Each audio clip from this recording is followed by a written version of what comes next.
Hello students, ഇന്ന് നമുക്ക് പഠിക്കാനുള്ള ടോപ്പിക് സാമ്പിളിംഗ് ഡിസൈൻ ആണ്. സാമ്പിളിംഗ് ഡിസൈനിന്റെ ഡെഫിനേഷനും മീനിങ്ങും പിന്നെ സാമ്പിളിംഗ് പ്രോസസ്സും ആണെന്ന് നമ്മൾ എടുക്കുന്നത്. സാമ്പിൾ എന്താണെന്ന് നമ്മൾ കഴിഞ്ഞ ദിവസങ്ങളിൽ പഠിച്ചു. സാമ്പിളിംഗ് എന്ന് വെച്ചാൽ A sampling is the process of selecting unit from A population of interest so that they by studying a sample one can fairly generalize its result to the population from which the units were chosen. Sampling എന്ന് വെച്ച് കഴിഞ്ഞാൽ wall പോപ്പുലേഷനിൽ നിന്ന് നമ്മളൊരു particular unit അല്ലെങ്കിൽ ഒരു particular number എടുത്തിട്ട് അതിൻ്റെ effect മൊത്തം പോപ്പുലേഷന്റെ എഫക്റ്റ് ആണ് എന്ന് മനസ്സിലാക്കുന്നതിനെയാണ് നമ്മൾ എന്ത് പറയുന്നത്, സാമ്പിളിംഗ് എന്ന് പറയുന്നത്. Okay, it is a process of selecting unit from a population of interest so that by studying a sample one can fairly generalize its result to the population from which the units were chosen. Next, sampling design.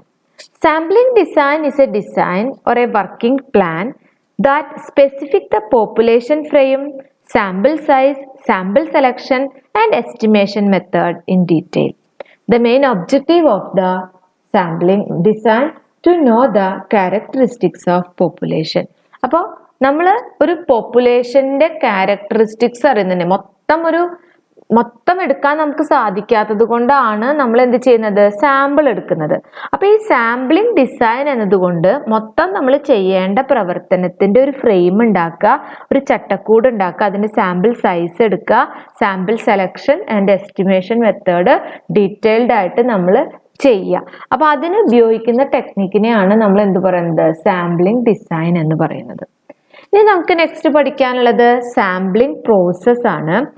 Sampling process consist of 7 steps. ടെക്സ്റ്റിൽ ഉണ്ട് അത് ഞാൻ just points മാത്രമേ ഇതിൽ പറയുന്നുള്ളൂ, explanation പറയാം, points മാത്രമേ ഞാൻ ഇതിൽ എഴുതുന്നുള്ളൂ സ്ലൈഡില്.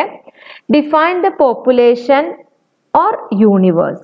നമ്മൾ എന്തിനെയാണ് മെഷർ ചെയ്യേണ്ടത് അല്ലെങ്കിൽ എന്തിന്റെ കണക്കാണോ നമ്മൾ എടുക്കേണ്ടത് അത് ആദ്യം ഡിഫൈൻ ചെയ്യാം. ദ പോപ്പുലേഷൻ എന്ന് വെച്ചാൽ എന്താ, population is the group from Population is the group from which the samples are selected.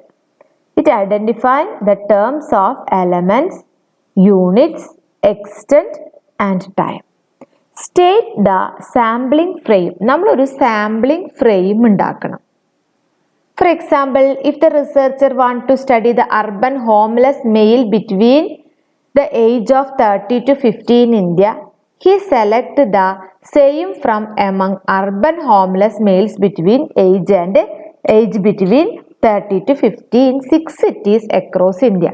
ഒരു ഉദാഹരണത്തിന് നമ്മൾ ഒരു റിസർച്ചർ ഒരു അർബൻ ഏരിയയിലെ ഹോംലെസ് ആയിട്ടുള്ള വീടില്ലാത്ത മെയിൽ പീപ്പിൾ, അതായത് ഒരു 30 വയസ്സിന്റെ 50 വയസ്സിന്റെ ഇടയിലുള്ള ആൾക്കാരെ നമ്മൾ സെലക്ട് ചെയ്യുമ്പോൾ മൊത്തം ആൾക്കാരെ നമുക്ക് എടുത്തിട്ട് ചെയ്യാൻ പറ്റില്ല. അപ്പോൾ he select the same from among urban homeless males between the age of 30 to 50 in 6 cities across India. 6 cities എടുക്കും.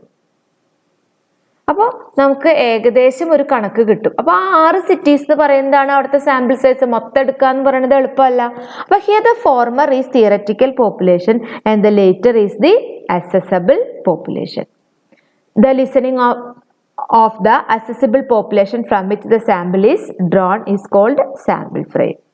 ഇനി specify the sampling unit. The individual who are not contacted are the sampling units. Sampling units means the individual who are to be contacted are sampling unit. നമ്മൾ ഇതിൽ എത്ര പേരെ, ഇപ്പം നിങ്ങളുടെ ക്ലാസ്സിൽ ഒരു ഇൻസിഡന്റ് ഉണ്ടായി. ആ ഇൻസിഡന്റ് ഉണ്ടായി കഴിഞ്ഞാൽ അതിൽ നമ്മൾ കുറച്ച് പേരേനെ, ഒരു 5 പേരേനെ അല്ലെങ്കിൽ 50 പേരുടെ ക്ലാസ് ആണെങ്കിൽ 5 പേരേനെ എടുത്തിട്ട് എന്താ കാര്യങ്ങൾ ചോദിക്കും.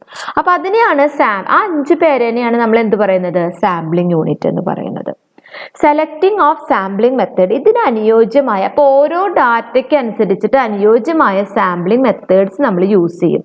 ഒന്നുകിൽ നമ്മൾ പ്രോബബിലിറ്റി, നോൺ പ്രോബബിലിറ്റി മെത്തേഡ്സ് ഒക്കെ യൂസ് ചെയ്യും. സ്റ്റാറ്റി ഇതിന് വേണ്ടിയിട്ട് നമ്മൾ ഉപയോഗിക്കുന്നതാണ്, നമ്മൾ പഠിച്ചിട്ടുള്ളതാണ്. അത് probability method, non probability method ഉപയോഗിക്കും.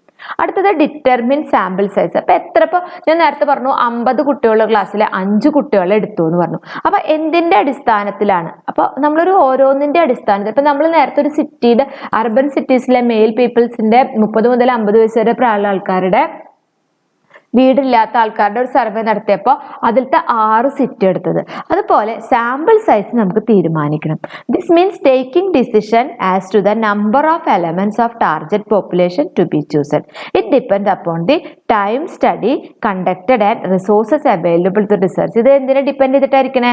നമുക്ക് എത്ര ടൈം ഉണ്ട്. കൂടുതൽ ടൈം ഉണ്ടെങ്കിൽ നമുക്ക് കൂടുതൽ ആൾക്കാരെ വെച്ചിട്ട് ചെയ്യാം. എത്ര എഫക്റ്റീവ് ആവും അത് സാമ്പിൾ എടുക്കുന്നതിനേക്കാൾ. അല്ലെങ്കിൽ നമുക്ക് എത്രമാത്രം ഫണ്ട് റിസോഴ്സസ് അവൈലബിൾ ആവും. ഫണ്ടിന്റെ കാര്യം, റിസോഴ്സ് എത്രമാത്രം ആൾക്കാരെ നമുക്കിപ്പോൾ കിട്ടും, അവൈലബിൾ ആവും നമുക്ക് നോക്കാനായിട്ട്. അപ്പൊ അതിനൊക്കെ ഡിപ്പെൻഡ് ചെയ്തിട്ടാണ് അതിന്റെ സാമ്പിൾ സൈസ് ഡിറ്റർമിൻ ചെയ്യുന്നത്. ഇനി specify sampling plan. It consist of the operational procedure for selecting the sample. Select the sample. This is the final step of sampling process. Sample select ചെയ്യുക എന്നുള്ളതാണ് സാമ്പിളിങ്ങിന്റെ ഏറ്റവും last step. Okay, thank you.